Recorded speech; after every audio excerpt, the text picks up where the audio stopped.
हे वाले लिसनर्स, आ चुके हैं आप लोगों के लिए कॉलेज लव स्टोरी की नेक्स्ट एपिसोड। तो चलिए शुरू करते हैं। और अगर आप चैनल पर न्यू हैं तो प्लीज़ गाइस सब्सक्राइब ज़रूर कर दीजिएगा। तो चलिए शुरू करते हैं। अब तक की कहानी में आप लोगों ने सुन लिया था कि ध्रुव जो बहुत ही हिम्मत करके इशिका को अपनी सच्चाई से वाकिफ कराने की सोचते हैं, क्योंकि वो जानते थे कि अब इशिका से उनकी गहरी सच्चाई जो आज तक उन्होंने कोशिश पर इशिका से छुपा कर रखी, वो अब ज़्यादा दिन इशिका से छुप नहीं पाएगी। आज उनका ये रूप देखकर इशिका इतना ज़्यादा घबरा गई थी, तो जब उनकी असलियत इशिका को पता चलेगी तो या तो उसका दिल टूट जाएगा या तो फिर वो हमेशा हमेशा के लिए ध्रुव से अलग हो जाएगी। इसी बात का डर लेकर ध्रुव बहुत ही हिम्मत से इशिका को ये बात बताना शुरू ही किए थे कि तभी इशिका को बहुत ज़ोर से नींद आ रही थी और वो ध्रुव के कंधे पर ही आराम से सो जाती है। वहीं ध्रुव जैसे ही इशिका को सोते हुए देखते हैं, उनके दिल में एक अजीब सी टीस उठती है। और साथ ही सच कहें तो ध्रुव को दिल को थोड़ा सुकून भी मिला था, क्योंकि उन्होंने बहुत ही हिम्मत करके इशिका को ये बताने का फैसला तो ले लिया था, मगर उन्हें इस फैसले पर बार बार पछतावा हो रहा था कि कहीं इशिका इन सारी बातों को जानकर ध्रुव से अलग ना हो जाए। इससे पहले कभी भी ध्रुव को किसी की आदत नहीं लगी थी सिवाय अपने काम के, लेकिन जिस तरह से इशिका उनकी लाइफ में आई थी वो ध्रुव की आदत ही नहीं बल्कि उनकी ज़रूरत बन चुकी थी, जैसे ध्रुव के लिए जीने का उसके अलावा कोई और मकसद ही ना हो। ध्रुव जो इशिका के ही बगल में लेटे हुए थे और उन्होंने अपना चेहरा इशिका की तरफ ही किया हुआ था, वो अपने अपने हाथ को अपने सर पर टेक लगाए हुए इशिका को ही देखे जा रहे थे और उसके गाल को धीरे धीरे अपनी एक उंगली से सहलाते जा रहे थे। ध्रुव ने हर वक्त इशिका के लिए अच्छा ही सोचा था और वो हमेशा उसकी ज़िंदगी को खूबसूरत बनाने की कोशिश में लगे रहते थे, मगर आज तक ध्रुव ने इशिका से कभी ये कॉन्फेस नहीं किया कि वो उससे कितनी मोहब्बत करते हैं। वो बात अलग थी कि उनकी मोहब्बत इशिका को साफ नजर आया करती थी, मगर फिर भी ध्रुव ने कभी भी अपने लफ्ज़ों से उससे ये कभी नहीं कहा था। ध्रुव जो उसके चेहरे के थोड़ा करीब आते हैं और उसके कान के पास आते हुए उसे थोड़ा किस करते हुए कहते हैं, You don't know Ishika, but I really really love you। और ये कॉन्फेस करना मेरे लिए बहुत ही ज़्यादा मुश्किल है। You don't have any idea Ishika कि तुम मेरे लिए क्या बन चुकी हो। तुमसे दूर जाने के बारे में सोचता भी हूँ तो ऐसा लगता है कि मेरे पास जीने की कोई और वजह ही नहीं बचेगी। मुझे उस दिन के लिए अभी भी डर सा लग रहा है जब तुम्हें इस बारे में पता चलेगा और तुम मुझसे दूर हो जाओगी। आज तक ध्रुव कश्यप किसी से नहीं डरा इशिका, लेकिन आज मुझे उस दिन से डर लग रहा है जिस दिन तुम मुझसे दूर होगी, जिस दिन तुम्हारा भरोसा मुझसे उठ जाएगा, जिस दिन तुम मुझे छोड़ दोगी। मुझे नहीं लगता कि मैं उस दिन को बर्दाश्त कर पाऊंगा। और ये बोलकर ध्रुव की आंखें जो धीरे धीरे करके लाल होना शुरू हो गई थी, वहीं ध्रुव अपने आप को दोबारा से काम करने की कोशिश करते हैं और इस ख्याल को छटक देते हैं, क्योंकि ध्रुव के लिए ये कंट्रोल करना बहुत ही ज़्यादा मुश्किल था कि वो इशिका से कभी दूर हो जाएंगे। इस बारे में वो सोचना भी नहीं चाहते थे कि तभी ध्रुव को कुछ याद आता है और वो इशिका को ब्लैंकेट उठाते हुए उसके फोरहेड पर किस करते हुए वहां से चले जाते हैं और अपने स्टडी रूम में आकर क्रिश को कॉल लगा देते हैं। लगभग आधी रात का वक्त हो रहा था। वहीं क्रिश जो अभी भी जगकर ध्रुव के ही काम पर फोकस किए हुआ था। ध्रुव ने उसे पहले से वार्न किया था कि जब तक वो इस बारे में बात ना कर ले, सोने की तो वो सोच भी नहीं सकता। वहीं जैसे ही ध्रुव का कॉल आता है, क्रिश दूसरी तरफ से फोन उठाते हुए कहता है, यस सर, आप फ्री हैं? ध्रुव जो कहता, बात अगर इशिका की हो तो मेरा हर वक्त उसी के लिए तो है। उसके लिए मैं भला बिजी कैसे रह सकता हूँ? तुम बताओ क्या कह रहे थे? वहीं क्रिश जो पहले भी ध्रुव को कॉल किया था जब वो लोग बार में थे, मगर ध्रुव की नज़र जैसे ही इशिका पर चली जाती है, क्रिश की बात अधूरी ही रह जाती है। वहीं क्रिश जो ध्रुव को अपडेट देते हुए कहता है, सर, जब से आपने मुझे इन लोगों पर नजर रखने के लिए कहा है तब से मैं एक चीज़ बहुत ही टाइम से कॉमन देख रहा हूँ, और वो ये है कि इन तीनों में ज़रा भी हलचल महसूस नहीं हो रही। ऐसा लग रहा है ये तीनों बहुत ही ज़्यादा रिलैक्स हैं और उन्हें इस बात का अंदाज़ा हो चुका है कि आप उन्हें कभी हर्ट नहीं करने वाले। आखिर ऐसा क्यों सर? जहाँ तक मुझे पता है श्रीकांत ओबेरॉय तो एक ऐसा शख्स है जो आपके उस उम्र से डर गया था जब आप सिर्फ 15 साल के थे, तो क्या अब इसे आपसे डर नहीं लग रहा? ध्रुव जो कहते हैं, बात में पॉइंट है तुम्हारे, सॉरी। ध्रुव जो कहते हैं, पॉइंट तो है। आखिर इन लोगों के कोई भी काम में ऐसी कोई सस्पिशियस चीज़ नहीं मिल रही हमें। ठीक है, और कुछ? सर, और सेकंड नंबर की चीज़ ये है कि सानवी एकदम से गायब सी हो गई है सर, कहीं नज़र नहीं आ रही है। ना इन लोगों से कोई कांटेक्ट बन रहा है इसका, और ना ही ऐसा कोई कॉल आ रहा है, ना जा रहा है, जिससे हमें ये डिटेक्ट हो पाए कि सानवी से उन लोगों की बात हुई है भी या नहीं। मुझे ये भी कुछ समझ नहीं आ रहा, और ये भी मुझे सस्पिशियस लगा, तो मैंने सोचा इसको भी आपको इन्फॉर्म कर दूँ। 1 साल से ऊपर हो गया सर, आखिर सानवी गई तो गई कहाँ? क्रिश की बात सुनकर ध्रुव, जो अपने दिमाग पर थोड़ा जोर लगाते हैं और चेयर पर आकर बैठते हैं और अपनी आंखें थोड़ी जोर से बंद करते हुए अपने फोरहेड के बीच के पॉइंट को बार बार प्रेस करने लगते हैं, और वही उनके दिमाग में कुछ आता है जिससे वो क्रिश से कहते हैं, सानवी का ना मिलना और श्रीकांत, रुआन और बेबो जान, इन तीनों लोग का इतना नॉर्मल होने में कोई ना कोई कनेक्शन है क्रिश। क्रिश जो कहता है, वो कैसे सर? ध्रुव जो कहते हैं, वही तो पता लगाना है, क्योंकि श्रीकांत और बिरॉय को जहां तक ध्रुव कश्यप जानते हैं, मुझे अच्छे से पता है कि वो डर की मूरत है। वो उस वक्त 15 साल के बच्चे से डर के अपने इस देश को छोड़कर भाग गया। तो भला वो अभी इतना नॉर्मल कैसे है, और उसकी हरकतों में कोई ऐसी सस्पिशियस चीज़ क्यों नहीं मिली, और साथ ही उसने फिर से भागने की कोशिश क्यों नहीं की? वो भी उसी जगह पर रह रहा है जहां वो 1 साल पहले था। सारी चीज़ें उसके साथ नॉर्मल हो रही हैं। वो डेली ऑफिस जा रहा है, डेली अपना काम कर रहा है। Everything is going on normal. How this is possible? वही क्रिश जो कहता है, सर वही तो समझ नहीं आ रहा है, आखिर इसके अंदर इतनी हिम्मत आई तो आई कैसे? ध्रुव जो कहते हैं, हिम्मत तो तभी आती है लोगों में जब उन्हें अपने दुश्मनों की कमजोरी पता हो। और जैसे ही ध्रुव के दिमाग में ये आता है, ध्रुव झटके से अपनी आंखें खोलते हैं, और जैसे ही ध्रुव अपनी आंखें खोलते हैं, उनके ठीक सामने बड़ा सा मिरर लगा हुआ था, जिसमें ध्रुव खुद को देखते हैं और कहते हैं, मेरी कमजोरी, श्रीकांत का दुश्मन यानी कि मैं, और मेरी कमजोरी यानी कि इशिका। उसे अच्छे से पता है कि मेरी कमजोरी इशिका है। शायद उसका किताबी क्रिश कहता है, कहीं वो श्रीकांत हमारी इशिका मैडम को, किताबी ध्रुव कहते हैं, मेक श्योर क्रिश कि इसके आगे तुम्हारी जुबान नहीं खुलनी चाहिए। क्रिश जो कहता है, सॉरी सर, पर मुझे तो यही।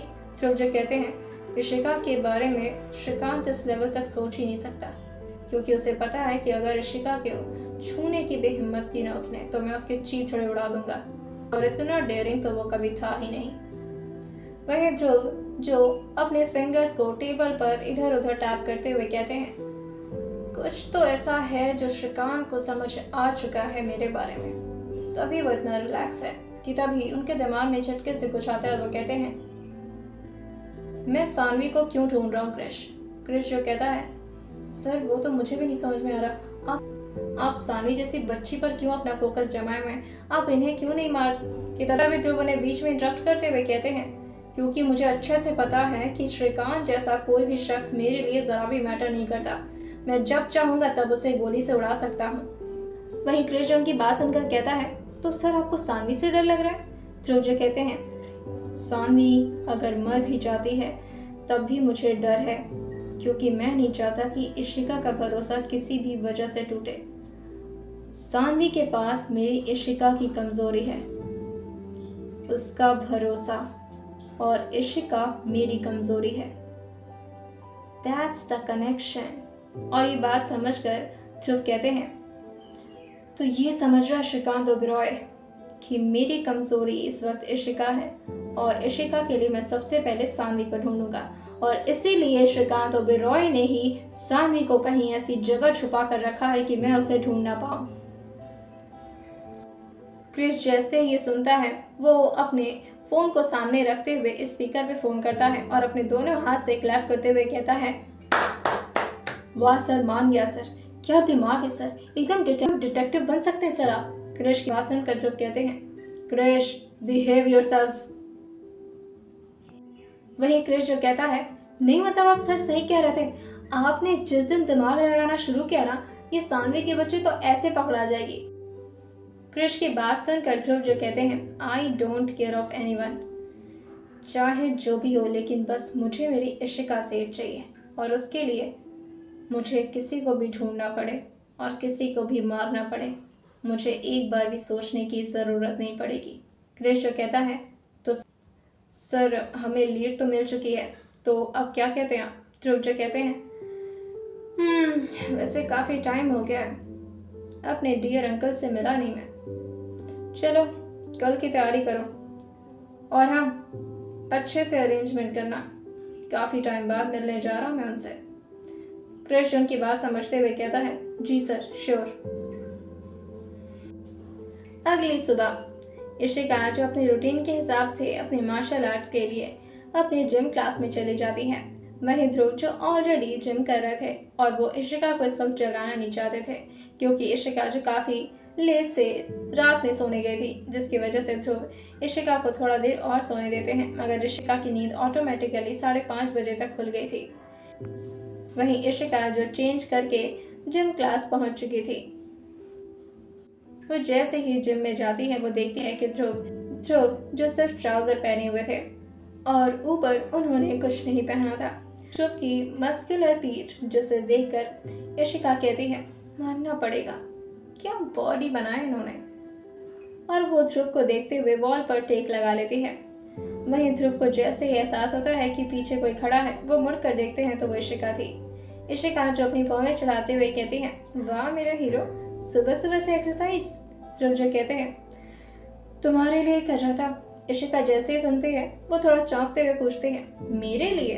ध्रुव जो से कहते हैं, हाँ तुम्हारे लिए है। इशिका जो कहती है, और वो कैसे? ध्रुव जो कहते हैं, वैसे इसके बहुत सारे रीजंस हैं, मैं सब एक्सप्लेन करूं? इशिका जो कहती है, एक एक करके सब एक्सप्लेन करिए। ध्रुव जो कहते हैं, फर्स्ट ऑफ ऑल तुम्हें मुझे इस तरह की बॉडी में देखकर अच्छा लगता है, और तुम्हें सेडक्टिव फील देने के लिए ऐसी बॉडी होना ज़रूरी है। इशिका जो कहती है, तो ये आपका रीज़न है। ध्रुव जो कहते हैं, नहीं अभी तो ये फर्स्ट है, आगे भी सुनो। इशिका जो क्यूरियस होते हुए पूछती है, आगे क्या? ध्रुव जैसे कहते हैं, चाहे तो मैं कितना भी मार्शल आर्ट सिखा दूँ, कितना भी जिम करवा दूँ, पर लड़ाई तो हर जगह तुम्हारे बदले मुझे ही करना है, तो उसके लिए भी मुझे ही बॉडी बनाना पड़ेगा। इशिका जैसे ये सुनती है उसे कल का इंसिडेंट याद आ जाता है और वो अपनी चेहरे को नीचे की तरफ झुका लेती है। ध्रुव जो कहते हैं, अरे अभी ख़त्म नहीं हुआ है, तीसरा तो सुनो। इशिका जो कहती है, हाँ बताइए। इशिका को लगता है कि ध्रुव ज़रूर उसे डांटने के मूड में है, क्योंकि उन्होंने जो दूसरी बात कही थी वो कल से ही रिलेटेड थी। ध्रुव जो इशिका के मूड को इस तरह देखते हैं तो उसके कमर पर हाथ रखते हुए कहते हैं, तीसरा ये है कि कहते हैं साइंस के हिसाब से जब आप एक्सरसाइज करते हैं तो आपके बॉडी में बहुत ज़्यादा एनर्जी रहती है। इशिका जो कहती है, तो इसमें मेरा क्या फ़ायदा? ध्रुव जैसे कहते हैं, एनर्जी ज़्यादा रहती है तो बहुत हेल्प करती है। इशिका जो कहती है, किसको? किसके लिए? ध्रुव जो कहते हैं, पार्टनर्स के लिए। इशिका जैसे ही सुनती है उसकी आंखें जो थोड़ी छोटी हो जाती हैं और वह कहती है, मुझे अभी भी समझ नहीं आया। ध्रुव जो कहते हैं, मुझे अच्छे से पता है तुम्हें सब समझ में आ रहा है। इशिका जो कहती है, नहीं आ रहा समझ में। ध्रुव जो कहते हैं, डोपामिन का नाम सुना है तुमने? इशिका जो कहती है, हाँ नाम तो सुना है। ध्रुव जो कहते हैं, ज़्यादा एक्सरसाइज करने से ज़्यादा डोपामिन रिलीज होता है। इशिका जो कहती है, ओ तो? ध्रुव जो कहते हैं, डोपामिन जितना ज़्यादा रिलीज होता है हमारे अंदर उतना ही ज़्यादा एनर्जी बनती है, और जितना ज़्यादा एनर्जी बनती है ना इशिका, ये बोलकर वो इशिका के कान की तरफ थोड़ा झुकने लगते हैं और उससे आगे कहते हैं, तो उतना ज़्यादा टाइम हम अपने पार्टनर्स को अपने बेड पर दे सकते हैं। इशिका जैसे ही सुनती है उसकी मुट्ठी कस के बंद हो जाती है, जिसमें उसने अपने कपड़े को कस के पकड़ रखा था, और उसकी सांसें जो कंट्रोल खो चुकी थी और वो तेज़ी से चलने लगती हैं। ध्रुव जैसे ही इशिका की सांसों को अपने चेहरे पर महसूस करते हैं वो उससे कहते हैं, हाँ तो फिलहाल अभी तुम भी डोपामिन बनाओ अपने। और ये बोलकर वो उसे जिम के अंदर उसका हाथ पकड़ कर ले आते हैं और उससे एक्सरसाइज कराना स्टार्ट करते हैं। वहीं ध्रुव इशिका को एक्सरसाइज कराते हुए कहते हैं, आज तुम्हारे एमए का फॉर्म फिलअप हो जाना चाहिए। इशिका जो कहती हैं, इतनी भी क्या जल्दी है। ध्रुव जो कहते हैं, मुझे नहीं पता इशिका, पर अभी से तुम्हें अपनी स्टडी स्टार्ट करनी होगी। मैं नहीं चाहता कि तुम्हारा टाइम वेस्ट हो। इशिका जो कहती है, जी हुजूर। वहीं दोपहर के टाइम ध्रुव जो अपने दूसरे फार्म हाउस पहुंच चुके थे और उन्होंने इशिका के लिए मेंशन के पूरे आसपास पूरी तरह से बॉडीगार्ड का अरेंजमेंट करवा रखा था। वहीं क्रिश जो ध्रुव से कहता है, सर आप मैडम को छोड़कर अकेले? कि तभी ध्रुव से कहते हैं, मैडम की रखवाली के लिए हर जगह मेरे आदमी हैं। हर जगह से आपका क्या मतलब है सर? ध्रुव जो कहते हैं, तुम्हें क्या लगता है मैंने घर के अंदर जितने भी मेड और स्टाफ रखे हैं वो कोई नॉर्मल स्टाफ है? जैसे ही ध्रुव ये बोलते हैं, क्रिश जो मुस्कुराते हुए उनकी बात को समझते हुए कहता है, तो वो भी आपके? ध्रुव जो कहते हैं, वो भी मेरे सिक्योरिटी अरेंजमेंट के लिए हैं और साथ ही इशिका के प्रोटेक्शन के लिए। शेफ तो उन्हें बाद में बनवाया हूं मैं, पहले वो मेरी सिक्योरिटी के लिए काम किया करते थे। और फिर ध्रुव अपने टैबलेट में देखते हुए कहते हैं, और वैसे भी चाहे मैं कहीं भी रहूं मेरी नज़र इशिका पर हमेशा रहती है। और वो उसी टैबलेट से इशिका को कैमरे से मॉनिटर कर रहे थे। वहीं ध्रुव ने जिस तरह से क्रिश को समझाया था, क्रिश पूरी तरह से ध्रुव को सारे प्लान समझाते हुए कहता है, सर जैसा आपने कहा था बिल्कुल वैसा हो चुका है। आपने कहा था सर लगभग 20 से 30 बॉडीगार्ड्स हमारे साथ चलेंगे और सबकी ड्रेसिंग थीम सेम होगी। ध्रुव जो कहते हैं, इस बात को बार बार मुंह पर लाने की ज़रूरत नहीं है। और फिर वो उसे टेक्स्ट करते हुए कहते हैं, मेक श्योर कि तुम इस तरह बात करो कि हमारे आसपास कोई और भी हमारी बातें सुन रहा है। जैसे ही क्रिश के फ़ोन में नोटिफिकेशन आता है और वो अपने नोटिफिकेशन को खोल कर देखता है तो ये ध्रुव का ही टेक्स्ट था। क्रिश थोड़ा चौंकते हुए ध्रुव को देखते हुए कुछ कहने वाला होता है कि ध्रुव आगे टेक्स्ट करते हुए कहते हैं, कुछ मत बोलना और ऐसे बिहेव करो जैसे सब कुछ नॉर्मल हो और तुम किसी और का टेक्स्ट पढ़ रहे हो। क्रिश जो कहता है, ओके सर। और फिर क्रिश नॉर्मली बिहेव करने के चक्कर में थोड़ा ओवर एक्टिंग करते हुए कहता है, मेरी गर्लफ्रेंड का मैसेज आया था सर, वो बहुत ज़्यादा परेशान हो रही है, एकदम से बेचैन। उसने इतना बोला ही था कि ध्रुव कहते हैं, ठीक है, इतना भी एक्सप्लेन करने की ज़रूरत नहीं है। क्रिश जो समझते हुए कहता है, सॉरी सर, हाँ लेकिन वो बहुत मिस कर रही थी तो बस उसी से चैट कर रहा था। ध्रुव जो कहते हैं, ओह गॉड, कैसे उल्लुओं को पाला है मैंने। वहीं ध्रुव जो आगे टेक्स्ट करते हुए कहते हैं, एंड वन थिंग मोर, किसी को भी अंदाज़ा नहीं लगना चाहिए कि हम कहाँ जा रहे हैं और इस बारे में जो भी तुमने अभी बात किया है उसको किसी और तरीके से कवर अप करो ताकि आसपास सुनने वाले को यही लगे कि हम कहीं और जा रहे हैं, ना कि श्रीकांत ओबेरॉय के पास। क्रिश जैसे ही ये टेक्स्ट पढ़ता है वो फिर से अपनी ओवर एक्टिंग स्टार्ट करते हुए कहता है, सर हमें ना शादी के लिए लेट हो रहा है, हमें लगता है कि हमें चलना चाहिए और वहाँ की ड्रेस थीम मेरा बिल्कुल सेम है सर, तो हमें लगता है कि हम सारे लोगों को एक जैसा ही कपड़ा पहनना चाहिए। लेकिन आप तो आप तो यूनिक है सर, आप हमारे बॉस हैं, आप वाला हमारे जैसा कपड़ा कैसे पहन सकते हैं? ध्रुव जो अपने चेयर से खड़े होते हुए क्रिश को घूरते हैं और फिर अपने गॉगल्स लगा लेते हैं और कहते हैं, लेट हो रहे हैं हम, चलें? क्रिश जो कहता है, हाँ सर, शादी के लिए बहुत लेट हो रहे हैं। ध्रुव जो एक बार उसे अपने गॉगल्स लगाए हुए आंखों से देखते हैं तो क्रिश अपना सिर नीचे झुकाते हुए कहता है, जैसा कहा था वैसा ही तो कर रहा हूँ, फिर भी पता नहीं क्यों नाराज हो रहे हैं। वेल एक्टिंग में तो मैं माहिर हूँ, वो बात अलग है कि सर को मेरी एक्टिंग पसंद नहीं आती। ध्रुव के गाड़ियों के पीछे पीछे लगभग 11 से 12 गाड़ियां और चल रही थीं। क्रिश जो अब तक इस बात को समझ नहीं पाया था कि आखिर ध्रुव ने इन सारी बातों को टेक्स्ट में क्यों समझाया और आखिर उसके बॉस ध्रुव का मतलब क्या था ये कहने का कि आसपास कोई और भी हमारी बातों को सुन रहा है। क्रिश जो इस बात को पूछना तो चाह रहा था मगर वो समझ नहीं पाता कि यहाँ पर भी वो इस बात को बोल सकता है या नहीं। ध्रुव की गाड़ी को क्रिश ही ड्राइव कर रहा था। ध्रुव जो क्रिश को इस तरह परेशान हुआ देखते हैं तो कहते हैं, कुछ पूछना है तो पूछ सकते हो, यहाँ सब ओके है। जैसे ही ध्रुव ये बोलते हैं, क्रिश जो अपने सवाल के बवंडर को उनके सामने लाता हुआ कहता है, सर मुझे समझ नहीं आ रहा है, आपका कहने का मतलब क्या था? आसपास कोई और भी है? वहाँ पर तो आपका फार्म हाउस है और उस बारे में तो कोई कुछ नहीं जानता सर। वो तो सीक्रेट है और उस बारे में तो इशिका मैडम को भी नहीं पता ना। आपके आपने बहुत बड़े-बड़े कांड वही तो प्लान किए हैं। आप ऐसा क्यों बोल रहे थे कि वहाँ आस-पास कोई और है? और आप मुझे सारी बातें टेक्स्ट पर कि तभी ध्रुव से ब्रेक लगाते हुए कहते हैं, "एक क्वेश्चन करोगे तो उसका जवाब दूँगा या 50 क्वेश्चन एक ही बार में बोलना है तुम्हें?" ध्रुव की बात सुनकर कृष्ण कहता है, "सॉरी सर, पर एक ही क्वेश्चन है। पहला क्वेश्चन ये है कि आपको लगता है कि वहाँ कोई और भी था?"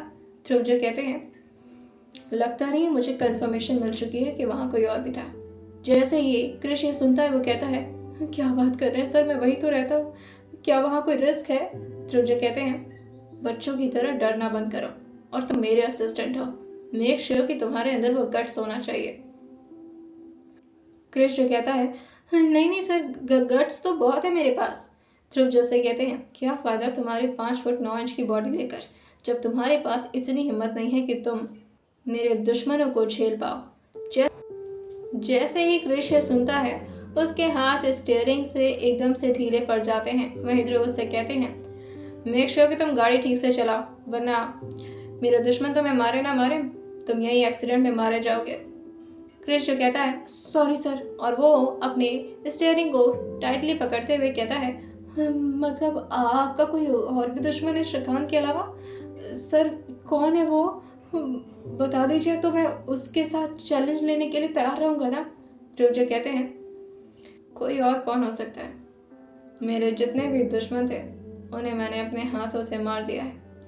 बच्चे सिर्फ श्रीकांत और विरॉय जी, उन्हें भी उनके टाइम आने पर उड़ा ही देंगे। वहीं क्रिश जो कहता है, सर पर ये नया कौन आया लिस्ट में? ध्रुव जो कहते हैं, है एक लड़की इंटरेस्टिंग सी। ध्रुव ये बात सोचकर ही अपने चेहरे पर एक तिरछी स्माइल लेते आते हैं। वहीं क्रिश जो कहता है, आप कहीं सानवी की तो बात नहीं कर रहे ना सर? ध्रुव जो कहते हैं, चलो, वैसे मुझे उम्मीद नहीं थी कि तुम इतना भी समझ पाओगे। क्रिश जो कहता है, अरे नहीं नहीं सर, मैं आईआईटी का बंदा हूँ सर, मैं जीनियस। कि तभी वो बीच में ही बोलते बोलते रुकते हुए कहता है, सानवी आपके फार्म हाउस पे है? ध्रुव जो कहते हैं, मैंने कहा था ना, वो कहीं ऐसी जगह पर छुपी है जहाँ पर हम उसे ढूंढने के बारे में सोच नहीं सकते। वहीं क्रिश जो कहता है, अरे नहीं नहीं सर, वहाँ हो ही नहीं सकती। अरे मैं दिन रात वहीं तो रहता हूँ, कभी नहीं दिखती मुझे। कहीं भूत तो नहीं बन गई है ना वो? ध्रुव जो कहते हैं, पागलों की तरह बात करना बंद करो। मैंने ये कब कहा कि सानवी वहां पर है? सानवी की नजर और उसके कान वहां पर हैं। क्रिश जो कहता है, मतलब वहां पर कोई माइक्रोफोन और माइक्रो कैमरा सेट है? ध्रुव जो कहते हैं, जैसे ही क्रिश सुनता है वो कहता है, बट ये कैसे पॉसिबल है सर? वहां पर आपके फार्म हाउस पर आखिर किसकी हिम्मत हो गई? क्या सच में सानवी का चैप्टर फिर से शुरू होने वाला है? और क्या होगा जब इशिका को सानवी के बारे में सच पता चलेगा? आइए जानते हैं आने वाली कहानी में क्या होने वाला है और सुनते रहिए mister and Mrs psychologist, college की प्यारी सी लव स्टोरी, सिर्फ और सिर्फ स्टोरी विद सौम्या के साथ।